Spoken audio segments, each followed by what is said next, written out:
Welcome to 13 minutes of news in 13 minutes or less. All right, guys, we're coming to near the end of the year here. As we enter the new year, as I've told you guys many times, a lot of states are going to feel a lot of changes, and some not for the good. I'm sure for some, the few people who want unions in some states, maybe this will be okay. Um, if I want minimum wage, if I wanted a minimum wage job, it would not be in the gig economy, because you're running too much of your own things. And also most jobs, if you are looking for a W-2, are paying way higher than minimum wage. So my guess is that by the time the floor and ceiling meet in the gig world, in minimum wage states where this starts kind of going to a floor payment, you're going to see those two meet. And all of a sudden, the floor payment isn't going to be, you could go get a W-2 that pays way better. So if what you're looking for is just a paycheck from Uber and Lyft or DoorDash or whoever, and if you're looking to just work for only one platform because you won't, the multi-apping thing will eventually be gone. So don't think that California Prop 22 is a sign that all states are going to be able to do whatever they want. There might be a transition period there, but I've already seen all of the outlines for at least Washington State and Massachusetts. Those states, Washington State might follow California a little closer, but like Massachusetts, for example, will not. Massachusetts will move during the calendar year of 2023 to a model where you get to pick one. You get to pick one, and then they get to pick if they want to hire you. So, is it going to be January 1st? Probably not. Nothing is ever January 1st. However, AB5 started like that, and it did happen that quick. So, so I guess what I would say to you guys is make sure you are watching 13 minutes of news every week, because I have my finger on the pulse. What information is out there right now, I know. And I have read it all. I've read through it all. I've talked with so many people in the field. So I'm pretty fluent in what's going on in these states. Um, so before we get into any of what I wanted to, first I wanted to share with you this, you guys. So this was posted yesterday, by the way. So I know there has been some worry, and this is a little steps outside a little bit, but it stays somewhat in if you're an independent contractor, if you use eBay or any of this kind of stuff, or if you use Venmo or PayPal or any of those at all. Okay, so Venmo, PayPal, all of those things are referred to as third-party settlement organizations, aka middlemen. I mean, all they're doing is just moving money from a bank to, whatever. They're processing transactions. But if you recall, the old IRS standard used to be that you had to do 200 transactions with somebody or exceed $20,000 in transactions during a calendar year to have to declare that and to have to file all of the details on that in your taxes. And in June, or maybe even May, they moved that back to $600 threshold. And there's been a lot of jokes like, well, what if you had a garage sale and sold a couch for $600, $700? Yeah, you were going to have to be able to explain that to the IRS.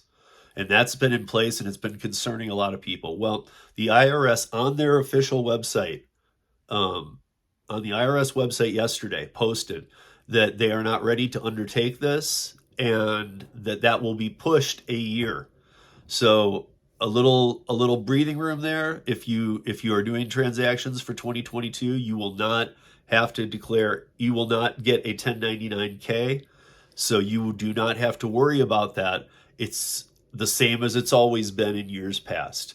What was going to happen was this year in January, you were going to get a 1099-K, and you were going to have to explain all of your transactions over $600. Or if you did multiple transactions to one person that totaled over 600, you were going to have to explain all those, even personal ones.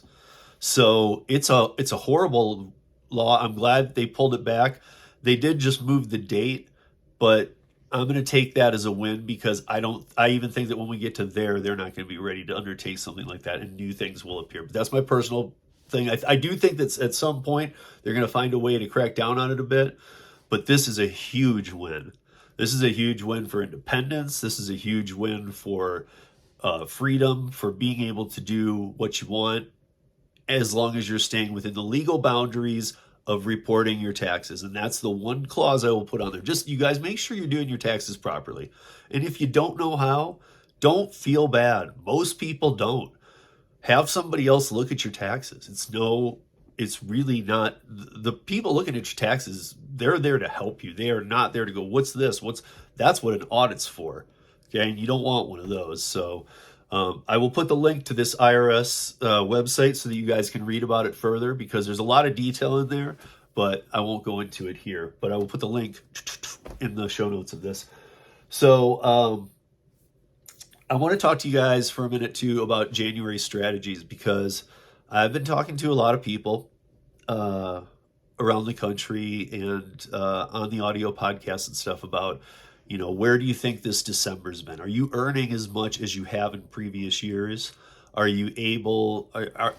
Was Thanksgiving to Christmas? And I know we're not quite there yet, but tomorrow. But was Thanksgiving to Christmas what it was last year? I'm getting an overwhelming no. I've got some people saying, yeah, dude, I'm doing great. Or it's about the same. But I'm getting most people are saying, absolutely not, making way less. And there's way less good orders coming through to me, or good rides, or whatever, good offers. So I think we're starting to feel the effects of these companies realizing that they are going to be pinched hard by these states that want to make you go into a union. And guys, I need to say this because I know that a lot of you know me to not, I don't want to be in a union. I couldn't be in a union because I have other gigs outside of the gig space that I do. So I don't hate unions. Well, let me retract that. I kind of do hate unions. But that's my personal life story. I was born and raised in Detroit, my whole family's spread throughout Michigan, and I've seen a lot of things with unions gone bad, and I know that you could say that without unions things go bad, or with unions things go bad. Well, I guess I've seen a lot of bad union as opposed to the other side. So that's fine if you're pro-union. The only way that I would be okay with a situation like this, though, is the right to choose if you want the union or not. A forced union down your throat is just more money in the government's pocket, and it's also them making deals with the unions that further benefit their pockets and that raise the unions out of the depths of nothing, because unions have crashed over the past 20, 30 years. Nobody wants a union around anymore. Even people who used to want unions don't want them around anymore. I mean, they're like, nobody wants to be represented by that. And if you go on strike, nobody wants to not be able to earn for 1, 2, 3, 4 weeks plus until the strike is over. They don't want to be told you're on strike, or, hey, we're going to take all this money out of your pocket every week. Why? We just are. What are you going to do for me? Nothing. We're just going to be there for you in case we need to strike as a group. I am about personal freedom. I think that if something's not working out, I don't want to fight for weeks to make that company do what I want. That's what the elected officials should be doing, and regulations, even though I don't like regulations, should be doing. I'm more of the opinion that if you're in a position where you're just like, this sucks, I don't want to be doing this, leave. There's jobs turn your head to the right, to the left. There's jobs everywhere. Go get a different job if you don't like it. That's my opinion for what I do, because I don't want to be at a place that I already hate. And I don't. It's like all the people who. Okay, perfect example. Now bringing it back to the gig economy. It's like all the people who want to fight for unions in this country for the gig economy because they hate the gig economy because they don't pay them enough. Okay, it's not. In my opinion, it's not a good idea to say, I hate driving for Uber, so I'm gonna make them have a union and then apply for a job for them and work for them. I mean, if it's not working out, just move on, go do something else, because under a W-2 or franchise type position, if you don't think they're going to crunch down on you even harder, by the time the taxes and all that are done, you're still gonna be one of the people who are not happy with the earnings on the platform. And I'm not saying it's you as the person. It could be your market. Try a different app. If you've done all that, maybe they're just not great in your market. Maybe it's just not meant for you. But there's right now we're at a point in this country where you can literally go out and get a job anywhere. So, if you're trying to push everybody to be in a W-2, why? Why do you care if I'm in a W-2? Why can't I be independent contractor, which I've been since 1997? Why can't I do that? That's my decision, and it's a right I have in this country. So I'm gonna take my right, assert it, and I'm gonna stay an independent contractor. If these platforms decide to go a different route, well, then I wouldn't be part of the platforms that decided to go that way. I don't think many people would. I challenge all of you. Would you be part of a union? If you just worked for DoorDash and they went to a union model in January, and you had to reapply for your job with a franchisee or with the company because you don't have a job right now, so you'd have to apply for the job. Okay, so however they set that up, would you really want to be in a union? Then you want more taxes taken out and you want the union coming into your pocket? I think that we all struggle hard enough with the gig economy.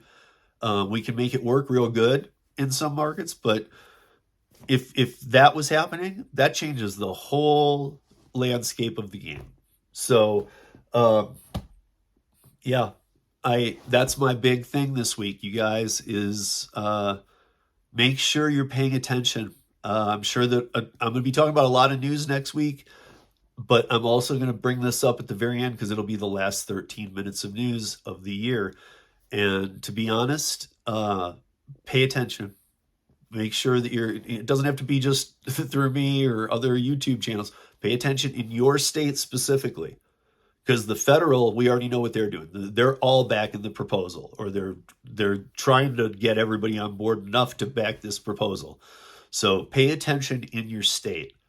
Now, that said, I will be looking into all of the states. So I will be reporting on all of the states and where they stand. And I'm starting to get a better idea of where they stand. And by the way, last thing, check out the video I did with Ron, Entree Courier, this week on Rideshare Rodeo channel. That said, that's 13 minutes of news in just under 13 minutes. Peace.